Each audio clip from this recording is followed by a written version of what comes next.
آپ جب عمل کرتے ہیں، داتا علی اجویری نے نا کشف المعجوب شریف کے اندر ایک بات لکھی ہے بڑی سمجھنے والی ہے۔ داتا صاحب کہتے ہیں لوگ آ کے ہم سے چلہ پوچھتے ہیں، یہ ہمارے ہاں بعض لوگوں نے سمجھ لیا نا کہ بس 40 دن ٹھنڈے پانی میں کھڑا رہوں گا تو 4-5 جن میرے ہاتھ لگ جائیں گے اور مجھے کسی دریا کنارے بٹھا دیں گے 25 دن کے لیے فلانے صوفی صاحب، تو پھر میں ہوا میں اڑنے لگوں گا۔ داتا صاحب رحمت اللہ علیہ فرماتے ہیں کسی نے پوچھا چلہ کیا ہے، مجاہدہ کیا ہے؟ تا فرماتے میں نے اسے کہا کہ سب سے بڑا مجاہدہ یہ ہے کہ جو تو نے سیکھ لیا اس پر عمل کرنا شروع کر دے۔ اور داتا صاحب کے یہ جملے ہیں کشف المعجوب میں، آپ فرماتے ہیں کہ لوگ آگ پہ چل لیتے ہیں لیکن اپنے علم پہ عمل نہیں کرتے۔ آگ کے انگاروں پہ کہو تو چل لیں گے لیکن یہ مشکل کام ہے۔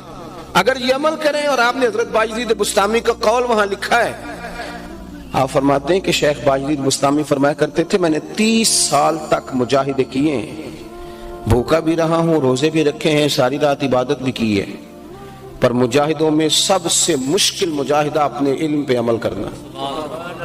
جی تو کتنے لوگ ہیں جنہیں بڑی باتیں آتی، عوام میں بھی بڑے لوگ ہیں جو بڑے سیانے ہیں، بڑے سمجھدار ہیں، بڑے عقل مند ہیں، نماز کا ٹائم آتا ہے تو چھپتے پھرتے ہیں۔ سزا نہیں، یہ سزا نہیں۔ کتنی عظمت قرآن کی حدیثیں آئیں، فضیلت کی حدیثیں آئیں، کتنا زبردست بیان کرے، کتنی باتیں سنائے۔ عام آدمی میں بھی بہت سارے لوگ ہیں جو بڑے زبردست واعظین ہوتے ہیں لیکن سویرے ایک رکوع بھی اللہ کی رضا کے لیے نہ پڑھ سکے۔ اتنی باتوں کے باوجود چند آیات کی تلاوت نہ کرنا سزا نہیں؟ تو علم پر عمل۔